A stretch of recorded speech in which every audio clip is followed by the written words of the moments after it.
Life by Dr. Pat. Leading innovation in fertility excellence. Deep dive into reproduction with Life by Dr. Pat. Age-related fertility decline and delayed childbearing. Welcome back, everybody, for another deep dive. This time, we're going all the way to Thailand to uncover some surprising truths about fertility. Ever wonder how much people actually know about what affects their ability to have kids? It's a great question. You might be surprised. Yeah, and what's so fascinating is that we often think about fertility as purely biological, but this research really highlights how intertwined it is with social perceptions, cultural beliefs, and even government policies. Exactly. Today, we're going to be looking at three sources: a 2018 study on fertility knowledge in Bangkok, a chapter from a 2019 book about Thailand's experience with assisted reproductive technology, and a YouTube video from a leading Thai fertility clinic. And by examining Thailand's specific context, we can actually uncover broader trends and challenges that are relevant to people trying to conceive all over the world. Absolutely. Okay, let's dive in. This 2018 study had some pretty shocking stats about age and fertility. Are you ready for this? Only 13% of the participants correctly identified the age when female fertility starts to decline. Wow. That's between 30 and 34. And even fewer participants knew that the decline for men begins around 40 to 44. Yeah. So this isn't just about societal pressures or lifestyle choices. It's really about the fundamental biology of reproduction. With age, women experience a decrease in both the quality and quantity of their eggs, Right. while men may see changes in sperm health.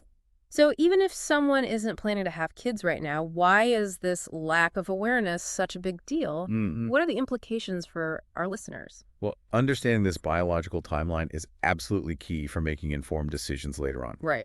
Imagine this. The study found that women often perceive their fertility declining 5 years later than it actually does. Yeah. This gap between perception and reality can lead to some really difficult situations down the line. Wow, that's a real wake-up call. I have to admit, even I find myself sometimes buying into the idea that with modern science, we can just fix any age-related issues. Yeah. Like, is that a real thing? It's a very common misconception. And while advancements in fertility treatments like IVF have been remarkable, they can't completely reverse the effects of aging on eggs and sperm. Yeah. That's why accurate information and realistic expectations are so important. Absolutely. So we've got age as a major factor. The 2018 study also looked at lifestyle choices. And no big surprise, most participants knew that smoking, alcohol, and STIs can impact fertility. Right. Those are all very well-established risk factors. Yeah. And public health campaigns have really done a good job raising awareness. But here's where it gets interesting. Only half of the participants knew that obesity negatively impacts fertility. That's a significant knowledge gap. It makes you wonder, are we as a society prioritizing certain health risks over others? Yeah. Perhaps public health messaging around obesity and fertility hasn't been as strong. And that's what I love about these deep dives. We uncover these subtle trends that impact our health and well-being. So let's unpack this further. How does obesity actually affect fertility on a biological level? So obesity can disrupt hormone balance, leading to irregular ovulation in women. It can also increase inflammation in the body, which can interfere with both egg and sperm health. This is all starting to paint a more complex picture of fertility than I think many people realize. It's not just about finding a partner and deciding you're ready. There are all these other factors at play. Exactly. And it's not about placing blame or making people feel guilty. It's about empowering them with knowledge so they can make informed decisions. Absolutely. Okay, so we've got age and lifestyle, but there's another major trend that's changing the fertility landscape: delayed childbearing. Our 2019 chapter highlights this as a global phenomenon, and Thailand is no exception. Yeah, the statistics are quite striking.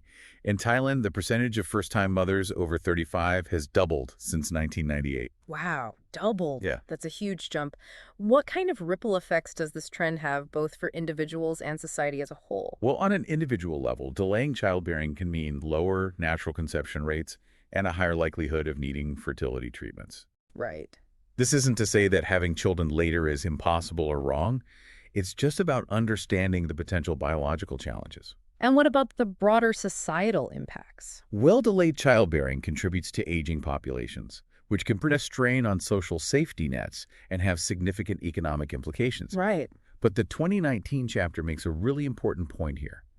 Instead of judging women for sleepwalking into infertility, we need to understand the pressures they face. Absolutely. There's a powerful quote from the chapter that really stuck with me.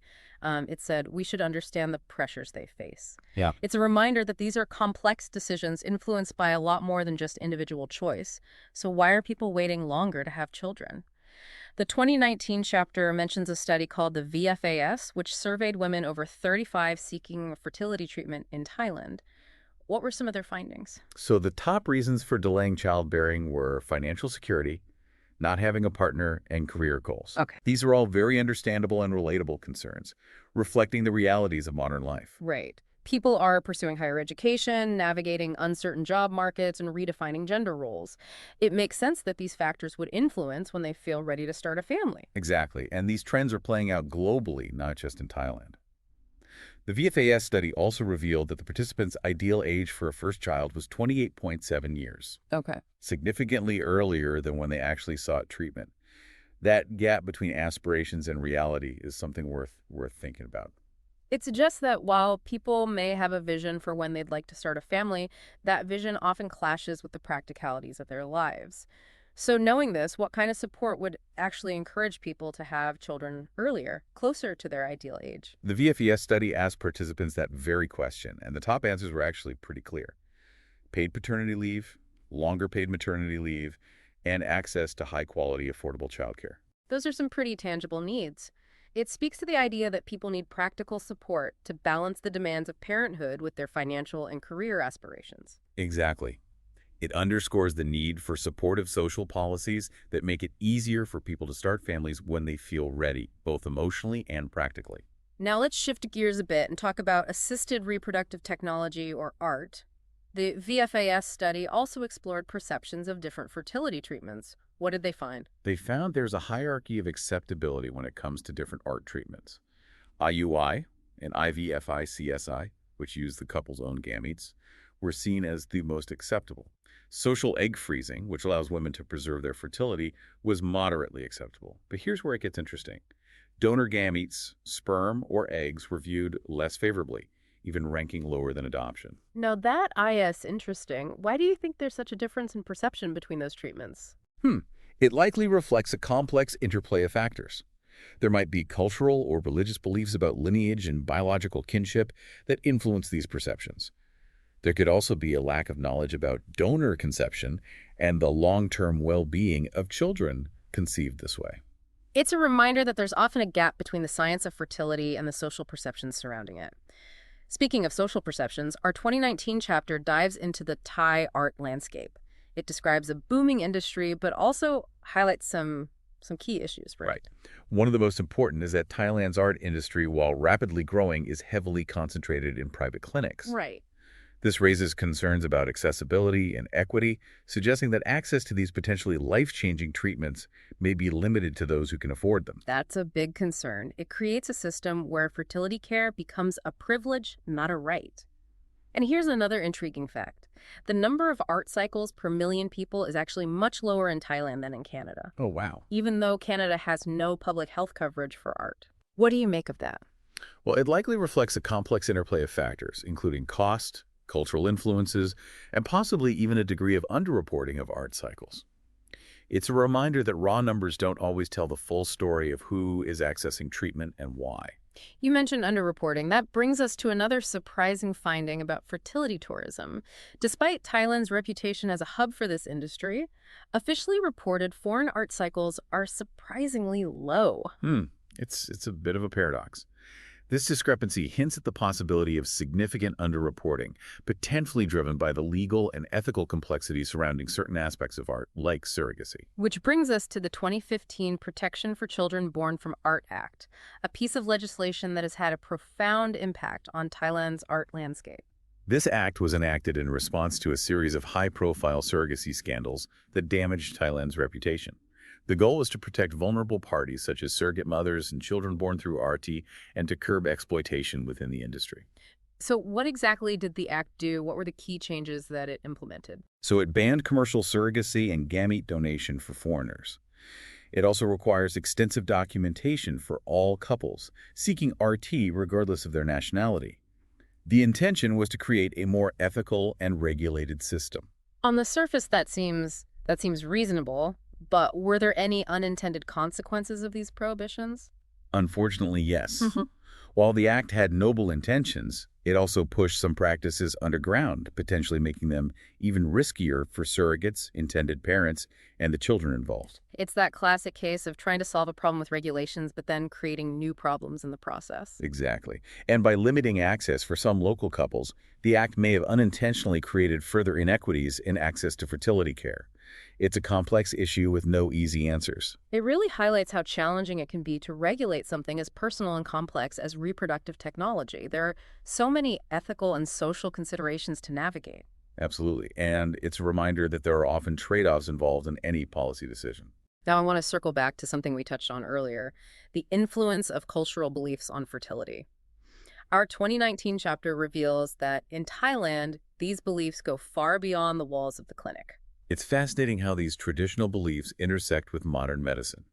For example, the chapter describes belief that certain foods, like blue-shelled duck eggs, can boost fertility, as well as the use of unproven supplements and rituals at fertility shrines. It's a reminder that people's understanding of their bodies and their fertility is shaped by a multitude of factors, not just scientific knowledge. Exactly, and it underscores the importance of understanding the broader context in which people make decisions about their reproductive health. There's one detail I found particularly striking, the belief that prolonged contraceptive use causes infertility. Yeah. This belief is surprisingly prevalent even though research has debunked it.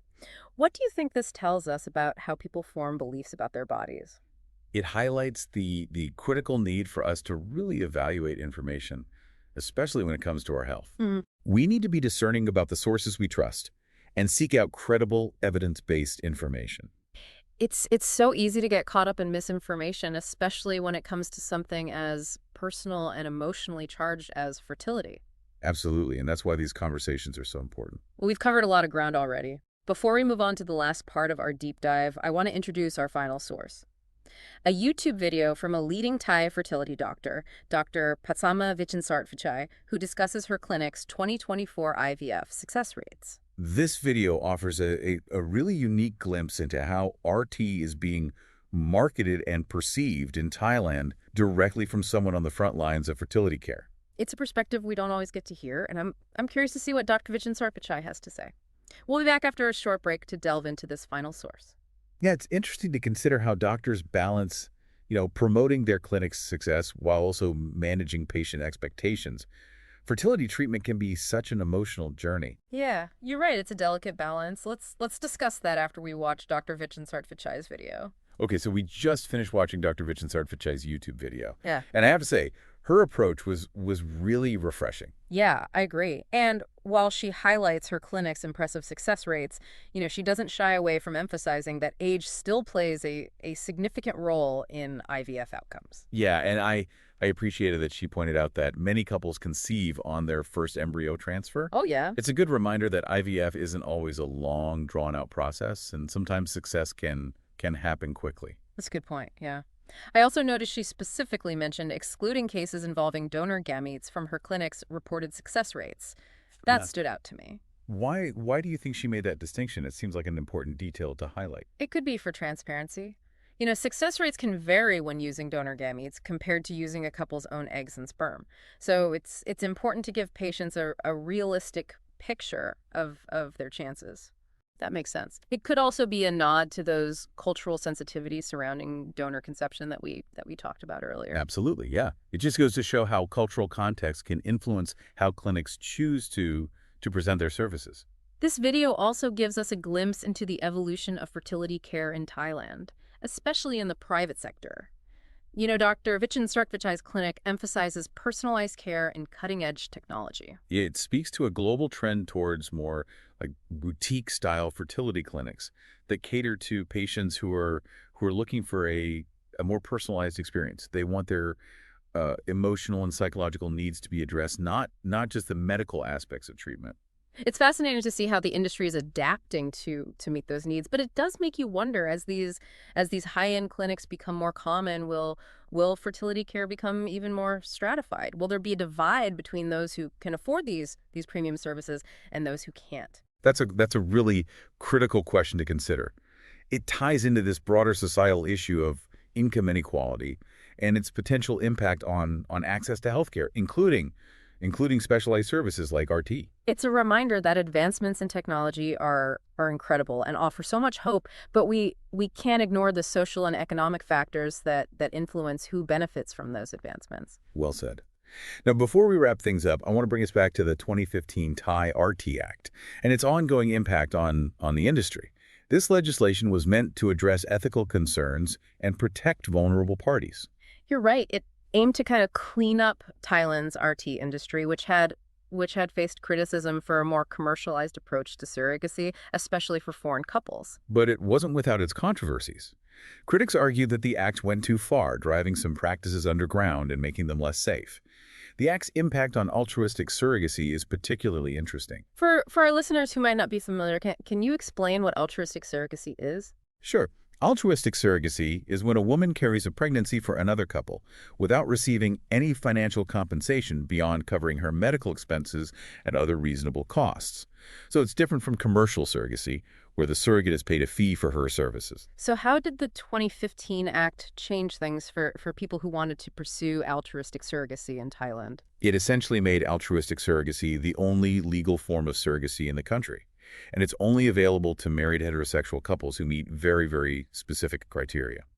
So no more commercial surrogacy, even for Thai couples. That's a big shift. What were the outcomes of that decision? Well, one outcome was that the number of surrogacy arrangements in Thailand plummeted. The strict regulations and bureaucratic hurdles made it much more difficult for couples to find willing surrogates. But it didn't eliminate the demand, right? Exactly. Evidence suggests that commercial surrogacy didn't disappear. It just moved underground. It now operates outside the oversight of legal and ethical frameworks, which is concerning. It seems like that could make things even riskier for everyone involved, the surrogate, the intended parents, and especially the child. That's the fear. When these practices are driven underground, it's much harder to ensure that everyone's rights and well-being are protected. It's a reminder that sometimes well-intentioned laws can have unintended negative consequences. It's a classic example of that, and it underscores the need for ongoing evaluation and potential revisions of these kinds of policies. Now, I want to go back to the VFAS study. It also looked at people's attitudes towards different types of RT treatments. What did they learn about how Thai women perceive these options? The study found a clear hierarchy of acceptability. IUI and IVFIC-SI, which involve using the couple's own gametes, were considered the most acceptable. Social egg freezing had moderate acceptance. But donor gametes, either sperm or eggs, were the least acceptable, even less so than adoption. That's fascinating. It seems like there's a clear preference for treatments that maintain a biological connection between the parents and the child. Right. It aligns with that cultural emphasis on biological parenthood that we discussed earlier. But why do you think donor gametes are viewed less favorably even compared to adoption, which doesn't involve any biological connection? It likely stems from a complex combination of cultural and religious beliefs about lineage and kinship. There might also be a lack of understanding about donor conception and how it works. It seems like there's a need for more open dialogue and education about donor conception so people can make informed choices based on accurate information, not just preconceived notions. I absolutely agree. We've covered so much ground today, from the biological basics of fertility to the cultural and social factors that shape people's choices. It's clear that fertility isn't just a personal journey. It's a complex interplay of individual decisions, societal expectations, and global trends. That's a great way to put it. We've explored how age, lifestyle choices, delayed childbearing, and access to healthcare all intersect to create this intricate tapestry of fertility experiences. Before we wrap up our deep dive, I want to take a moment to highlight the key takeaways for our listeners. What are the most important things you hope people will remember from our conversation? First and foremost, I'd encourage everyone to have open and honest conversations about fertility with their partners, friends, and family members. Let's break down the taboos and normalize these discussions. It's so true. Keeping these things bottled up only creates more anxiety and shame. Right. Sharing our experiences and questions with others can be incredibly liberating. Sharing can also help us realize that we're not alone in our struggles or uncertainties. Yeah. It builds community and support. Absolutely. So open communication is key. What else can our listener do to be proactive about their reproductive health? Be proactive about seeking information and understanding the factors that can impact fertility, both biological and lifestyle related. Knowledge is empowering. And don't be afraid to ask your doctor questions. You have a right to be informed and to make decisions that are right for you. I couldn't agree more. Another important piece is to think about the kind of support system you'll need if you're considering starting a family. Right. This includes both practical support like childcare and parental leave and emotional support from your partner, family, and friends. It takes a village, as they say. And building that village starts with recognizing what you need and asking for help when you need it. Exactly. And finally, remember that cultural narratives and societal expectations can be really powerful forces. Yeah. Be critical of the messages you receive about fertility and family building. Challenge those that feel limiting or judgmental. It's about creating space for a more diverse and inclusive understanding of what it means to build a family. Yes, let's move away from the idea of a single right way to do things and embrace the many different paths to parenthood. I love that. We've talked about the biological clock, but there's also this societal clock that can feel even more pressing, the pressure to hit certain milestones by certain ages. Yeah, it's a powerful force, isn't it? But what if we question those assumptions? What if we challenge the notion that there's a right time to have kids? What if we celebrated a more flexible and diverse approach to family building? That's such a powerful shift in perspective. It's about giving ourselves permission to define our own timelines based on our individual values and circumstances. Exactly. It's about recognizing that there are many paths to parenthood and that each journey is unique and valid. Well said. And on that note, I think we've reached the end of our deep dive. It's been a pleasure exploring these complex and fascinating topics with you. A huge thank you to our expert for sharing your incredible insights. Thank you for having me. And to our listener, thank you for joining us on this journey. We hope this deep dive has sparked some new ideas and inspired you to think critically about fertility, family building, and the choices that lie ahead. Keep asking questions, keep diving deep, and keep challenging the status quo. Until next time. We're back for the final part of our deep dive into fertility factors and perceptions. I have to say, this exploration of Thailand's experiences has really opened my eyes to the complexities of this topic. It's been a fascinating journey, hasn't it? We've gone from the biological foundations of fertility to the social and cultural influences that shape people's choices and experiences. What has stood out to you the most? Honestly, I'm struck by how much fertility is not just about biology. You know, we often hear about the biological clock, but what we've uncovered here is that there's a whole symphony of factors at play. Societal pressures, economic realities, cultural beliefs, even government policies. All these things kind of weave together to influence when and how people approach starting a family. I completely agree. We can't look at fertility in isolation. You know, it's deeply intertwined with the fabric of our lives, influenced by forces that extend far beyond our individual bodies. It's like we've zoomed out to see the entire ecosystem, not just the individual organism. Thinking about it this way helps us understand why there's no one-size-fits-all answer when it comes to fertility. That's a great analogy. And it emphasizes why it's so important to approach this topic with empathy and understanding, recognizing that everyone's journey is unique. So let's bring this back to our listener. What can they do with this newfound knowledge, regardless of where they are in their own fertility journey? First and foremost, I'd encourage everyone to have open and honest conversations about fertility with their partners, friends, and family members. Let's break down the taboos and normalize these discussions. It's so true. Keeping these things bottled up only creates more anxiety and shame. Sharing our experiences and questions with others can be incredibly liberating. Sharing can also help us realize that we're not alone in our struggles or uncertainties. It builds community and support. Absolutely. So open communication is key. Right. What else can our listener do to be proactive about their reproductive health? Being proactive about seeking information and understanding the factors that can impact fertility, both biological and lifestyle related. Knowledge is empowering. And don't be afraid to ask your doctor questions. You have a right to be informed and to make decisions that are right for you. I couldn't agree more. Another important piece is to think about the kind of support system you'll need if you're considering starting a family. This includes both practical support like childcare and parental leave and emotional support from your partner, family, and friends. It takes a village, as they say. And building that village starts with recognizing what you need and asking for help when you need it. Exactly. And finally, remember that cultural narratives and societal expectations can be really powerful forces. Be critical of the messages you receive about fertility and family building. Challenge those that feel limiting or judgmental. It's about creating space for a more diverse and inclusive understanding of what it means to build a family. Yes. Let's move away from the idea of a single right way to do things and embrace the many different paths to parenthood. I love that. We've talked about the biological clock, but there's also this societal clock that can feel even more pressing, the pressure to hit certain milestones by certain ages. It's a powerful force, isn't it? But what if we question those assumptions? What if we challenge the notion that there's a right time to have kids? What if we celebrated a more flexible and diverse approach to family building? That's such a powerful shift in perspective. It's about giving ourselves permission to define our own timelines based on our individual values and circumstances. Exactly. It's about recognizing that there are many paths to parenthood and that each journey is unique and valid. Well said.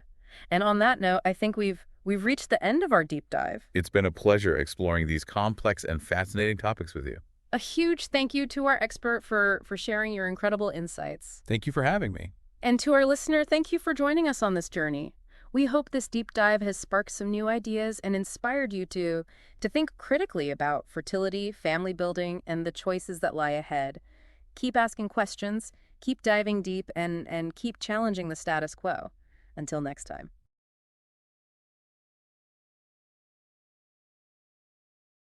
Leading. Innovation. Fertility.